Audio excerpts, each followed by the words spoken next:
जून सुधी समग्र देश में जल कल्याण शिबिरનું आयोजन થયું છે। અમારા મત વિસ્તારમાં સાગબારા તાલુકાના ખોકી ગામ ખાતે જન કલ્યાણ શિબિરનું આજે આયોજન હતું, જેમાં અમે પણ ઉપસ્થિત છે। સાથે તાલુકા પંચાયતના પ્રમુખશ્રી, જિલ્લા સદસ્યશ્રીઓ અને ગામના સરપંચશ્રી સમેત તમામ અધિકારીગણ અને પદાધિકારીગણ અને લાભાર્થીઓ પણ અહીંયા ઉપસ્થિત છે। આ કાર્યક્રમનો હેતુ જે પણ યોજનાઓ બને છે, જે વિકાસની યોજનાઓ હોય, સર્વાંગી વિકાસ આ વિસ્તારના થાય, કોઈપણ વિસ્તારના તે યોજનાઓ છેવાડાના વ્યક્તિ સુધી પહોંચે એ આ કાર્યક્રમના હેતુ છે।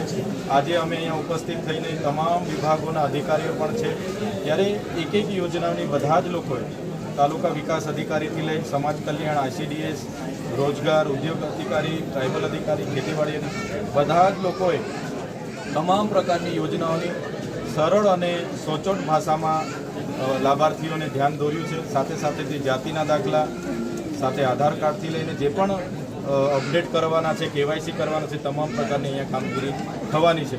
ત્યારે માત્ર ચૂંટાયેલા પદાધિકારી કે અધિકારીથી બધું શક્ય નથી બનતું, પણ જ્યારે અધિકારીગણ, પદાધિકારીગણ અને લાભાર્થીઓ બધા ત્રણેય લોકો સાથે મળીને સહિયારો પ્રયાસ કરે છે, ત્યારે જ આ યોજનાઓ જે લોકો વંચિતો છે ત્યાં સુધી પહોંચે છે। આ વિસ્તારમાં તમામ શિક્ષણ ક્ષેત્રે હોય, કૃષિ ક્ષેત્રે હોય કે આ વિસ્તારની રોજગારીની વાત કરીએ તો માત્ર એકલા ધારાસભ્ય, એકલા સાંસદ કે એકલા વિકાસ અધિકારી નહીં, પણ બધા જ લોકો સર્વાનુમતે સહિયારો પ્રયાસ કરશે તો મને લાગે છે કે ચોક્કસ આવનારા દિવસોમાં આ વિસ્તારને પણ આગળ લાવી શકાશે અને આ વિસ્તારના લોકોને પણ કૃષિ, શિક્ષણ તમામ ક્ષેત્રે આગળ લાવીને આ વિસ્તારનો વિકાસ કરી શકાશે। બધા લોકો પ્રયાસ કરશે તો મેં માનું છું કે પોતપોતાના સાથે ભરનારા પોતાના પરિવારથી શરૂઆત જો બધા કરશે તો જ પોતાનો પરિવાર, પોતાનું ગામ, આ પ્રદેશ, આ સમાજ અને દેશ આગળ આવશે। આજે આ યોજના જે પણ જનકલ્યાણ શિબિરનું આયોજન થયું એમાં મોટી સંખ્યામાં લોકો જોડાયા છે।